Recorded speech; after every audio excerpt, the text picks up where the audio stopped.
여러분, 안녕하세요. 오늘은 데카메론 제3일차에서 가장 풍자적이고 흥미로운 세 가지 이야기를 함께 들어보겠습니다. 첫 번째는 왕의 권위마저 무너뜨린 아길롤프 왕의 마부, 두 번째는 미신과 어리석음에 농락당한 페론도의 연옥 이야기, 그리고 마지막은 종교적 순수함이 욕망에 휘말린 알리백 이야기입니다. 이 세 이야기는 각각 권력, 미신, 종교라는 주제를 담고 있는데 공통점은 바로 인간의 욕망과 어리석음을 풍자한다는 데 있습니다. 아길롤프 왕의 마부 이야기의 주인공은 왕이 아니라 뜻밖에도 왕궁의 한 마부였어요. 왕비와 마부의 비밀스러운 만남. 옛날 롬바르디아 왕국에는 아길롤프 왕이 있었습니다. 그는 엄격하면서도 위험 있는 통치자로 알려져 있었지만 문제는 왕궁 안에 있었습니다. 그의 왕비가 은밀히 젊고 건장한 마부와 연애를 하고 있었던 거예요. 왕비는 권태로웠고 궁정 생활은 늘 딱딱하고 답답했습니다. 그런 그녀의 눈에 들어온 사람이 바로 말을 다루는 마부였습니다. 매일 힘차게 말을 몰고 땀에 젖은 채 씩씩하게 일을 하는 모습은 왕의 위어 믿는 모습과는 또 다른 매력이 있었죠. 왕비는 몰래 눈빛을 주고받다가 결국 은밀한 관계를 맺게 됩니다. 마부는 처음엔 두려웠지만 곧 왕비의 은총에 빠져 점점 대담해졌습니다. 밤이면 궁 안 깊숙이 숨어 들어가 왕비의 방으로 향하고 냈죠. 왕이 아무리 위험을 지녔어도 인간의 욕망을 가로막기는 어려웠습니다. 하지만 아무리 은밀하다 해도 결국 들키게 마련이죠. 어느 날 밤, 왕은 수상쩍은 기운을 느끼고 왕비의 방 근처를 서성이며 지켜보았습니다. 그 순간 인기척이 들리더니 한 사내가 살금살금 왕비의 방 안으로 들어갔습니다. 왕은 숨을 죽이고 그 뒤를 따라가 얼굴을 확인했죠. 그리고 깜짝 놀랐습니다. 그 사내는 다름 아닌 자신이 매일 보는 마부였던 겁니다. 왕의 분노는 하늘을 찔렀지만 그는 곧 진정을 했습니다. 지금 당장 들이닥치면 왕비의 불명예가 세상에 드러나 버릴 것이다. 그건 곧 나의 지옥이기도 하지. 안 돼, 더 치밀하게 처리해야 한다. 왕은 그 자리에서 잡지 않고 내일 당당히 범인을 드러낼 방법을 준비하기로 했습니다. 시간이 한참 흐른 뒤 마부는 왕비 방에서 몰래 빠져나왔습니다. 안도의 한숨을 내쉰 그는 곧 자기 처소로 돌아가 깊은 잠에 빠졌죠. 바로 그때 왕이 움직였습니다. 칼을 손에 쥐고 살금살금 마부의 방으로 들어간 거예요. 어둠 속에서 코를 골며 자고 있는 마부를 확인한 왕은 살짝 미소를 지었습니다. 좋아, 이제 증거를 남겨놔야지. 왕은 마부의 머리칼을 한 움큼 잘라냈습니다. 내일 아침 머리가 잘린 자가 바로 범인이라는 걸 알게 되겠지. 왕은 이렇게 확신하며 돌아갔습니다. 하지만 이 마부 만만치 않았습니다. 아침에 일어나 머리가 이상하게 잘린 걸 알아차리자 그는 곧바로 상황을 파악했습니다. 큰일이다. 왕이 내 비밀을 알아챘어. 이대로 가면 난 목숨을 잃을 거야. 어떻게든 방법을 찾아야 해. 그러더니 그는 기막힌 꾀를 냈습니다. 몰래 마구간을 나와 궁 안으로 들어가 다른 하인들의 머리도 똑같이 잘라버린 거예요. 왕이 마부만 특정할 수 없도록 모두를 같은 꼴로 만들어버린 거죠. 이튿날 왕은 자신만만하게 하인들을 불러 모았습니다. 이제 범인이 드러나겠지. 하지만 눈앞의 광경은 충격적이었습니다. 모든 하인의 머리칼이 똑같이 잘려 있었던 겁니다. 왕은 이를 악물며 생각했습니다. 분명히 저 마부가 범인임을 알고 있다. 그러나 이젠 증거가 없구나. 감히 나를 농락하다니. 결국 왕은 아무 말도 하지 못했습니다. 범인을 특정할 수도 왕비의 불명예를 드러낼 수도 없었거든요. 그저 체면만 구긴 채 분노를 삼켜야 했습니다. 이 이야기에서 보카치오는 이렇게 말하는 듯합니다. 아무리 권력을 가진 왕이라도 사람의 욕망을 완전히 제어할 수는 없다는 것. 그리고 권위를 지키려는 치밀한 계략조차도 재치 있는 한 하인의 기지에 의해 물거품이 될 수 있다는 점이죠. 웃기면서도 씁쓸한 풍자, 바로 이것이 데카메론의 매력이 아닐까요? 다음은 순박한 농부 페론도의 연옥 이야기입니다. 옛날에 페론도라는 농부가 있었습니다. 페론도는 힘은 세고 일도 잘했지만 머리가 단순하고 극도로 질투심이 많았습니다. 아내가 다른 남자와 눈이라도 마주치면 불같이 화를 냈죠. 아내는 오직 나만 봐야 해. 그의 아내는 아름다웠지만 이런 남편 때문에 숨이 막혔습니다. 마을 근처 수도원에 한 수도원장이 있었습니다. 그는 페론도의 아내를 보는 순간 욕망에 사로잡혔습니다. 저 아름다운 여인을 어떻게든 내 것으로 만들고 싶다. 하지만 페론도는 아내를 철저히 감시했습니다. 어떤 남자도 접근할 수 없었죠. 수도원장은 교묘한 계획을 세웠습니다. 페론도를 일시적으로 제거하는 거야. 그는 페론도에게 접근했습니다. 페론도, 자네 요즘 안색이 안 좋아 보이는구먼. 이 약을 드시게 기운이 날 거야. 수도원장이 준 약은 사실 진정제 같은 것이었습니다. 페론도는 그대로 쓰러져 죽은 것처럼 보였습니다. 숨소리도 거의 들리지 않았고 맥박도 거의 느껴지지 않았죠. 여보! 아내가 남편을 흔들었지만 깨어나지 않았습니다. 마을 사람들이 모여들었습니다. 수도원장도 달려왔죠. 안타깝게도 페론도가 세상을 떠났습니다. 사람들은 울며 불며 장례를 준비했고 페론도는 무덤에 묻혔습니다. 하지만 밤이 되자 수도원장과 신뢰하는 수도사가 무덤을 파헤쳐 페론도를 수도원 지하실로 옮겼습니다. 페론도가 깨어났을 때 눈앞은 칠흑같이 어두웠습니다. 여기가 어디지? 그때 가면을 쓴 수도사가 나타났습니다. 페론도, 내가 죽어서 연옥에 왔느니라. 연옥이요? 당시 사람들은 단테 알리기에리가 1308년쯤 집필을 시작해서 1320년 무렵 완성한 대서사시 신곡에서 지옥 연옥 천국 구조를 아주 생생하게 그려낸 뒤로는 사람들에게 연옥은 실제로 존재하는 두려움의 장소로 각인됐습니다. 페론도는 너무나 쉽게 믿어버렸죠. 제가 정말 죽어서 연옥에 온 겁니까? 그 후 페론도는 지하 감방에서 고생을 해야 했습니다. 수도사는 매일 나타나 말했습니다. 내가 생전에 아내를 질투한 죄를 뉘우쳐라. 그리고는 매질을 했습니다. 페론도는 매번 울며 외쳤습니다. 제가 잘못했습니다. 용서해 주세요. 한편 수도원장은 페론도의 아내와 자유롭게 만남을 즐겼습니다. 아내도 처음엔 망설였지만 남편이 죽었다고 믿었기에 받아들였죠.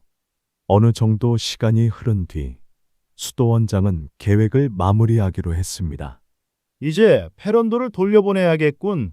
수도사가 페론도에게 말했습니다. 페론도, 내 회개가 받아들여졌다. 이제 세상으로 돌아가도 좋다. 그리고는 그를 풀어주었습니다. 페론도는 무덤에서 부활했고 마을 사람들은 기적이라고 외쳤습니다. 페론도가 연옥에 다녀왔다. 하나님의 은총이로다. 집으로 돌아온 페론도는 마을 사람들에게 자신이 겪은 일을 떠벌리기 시작했습니다. 내가 연옥에 있었는데 말이야. 불길이 활활 타오르고 사람들은 고통스럽게 울부짖더라고. 거기서 우리 마을 누구누구도 봤어. 사람들은 귀를 쫑긋 세우며 들었지만 속으로는 웃음을 참지 못했습니다. 순박한 농부가 수도원장의 계략에 완전히 속아 넘어간 것이 분명했으니까요. 이 이야기는 단순히 바보 농부가 속는 장면에서 끝나지 않습니다. 보카치오는 여기서 세 가지 풍자를 전합니다. 첫째, 맹신의 위험. 사람들은 연옥이 실제로 있다고 굳게 믿었기에 이런 속임수가 가능했습니다.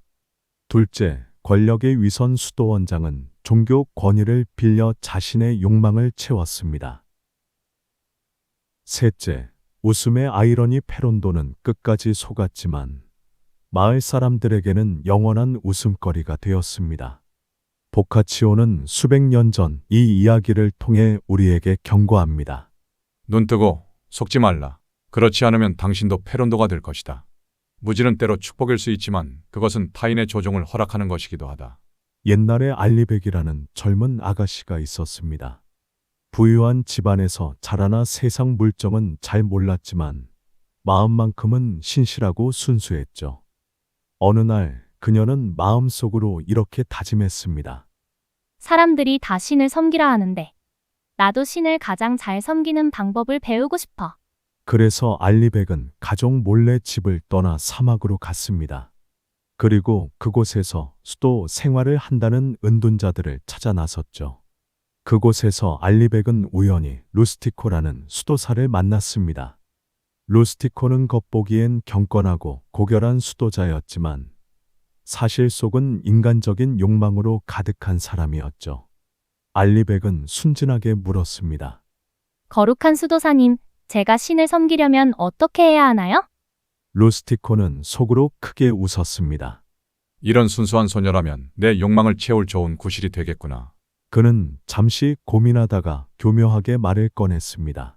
딸아, 신을 섬기는 가장 좋은 방법은 바로 악마를 지옥으로 돌려보내는 것이란다. 알리백은 눈을 동그랗게 뜨고 물었죠. 악마를 지옥으로요? 그게 무슨 뜻이에요? 루스티코는 뻔뻔스럽게 대답했습니다. 그건 곧 내 몸과 내 몸을 통해 이루어지는 신성한 일이지. 너는 아직 몰라도 된다. 그날부터 루스티코는 알리백에게 신을 섬기는 방법을 가르치기 시작했습니다. 물론 그것은 경건한 기도가 아니라 소녀의 순수를 이용한 육체적 관계였죠. 알리백은 처음엔 어리둥절했지만 수도사가 하는 일이 곧 신을 섬기는 일이라고 굳게 믿었습니다. 정말 이런 게 신을 기쁘게 하는 방법일까? 그녀는 의문을 품으면서도 순수하게 받아들였습니다. 하지만 곧 루스티코는 지쳐가기 시작했습니다. 알리백은 순수한 열정으로 수도사에게 끊임없이 신을 섬기게 해달라. 고 요구했거든요. 결국 루스티코는 녹초가 되어 신을 섬긴다던 자신이 오히려 소녀에게 휘둘리게 되었습니다. 한동안 이런 생활이 이어졌습니다. 그러던 어느 날 전염병과 기근이 들면서 사막의 은둔 생활은 끝이 났고 알리백은 다시 마을로 돌아가게 되었습니다.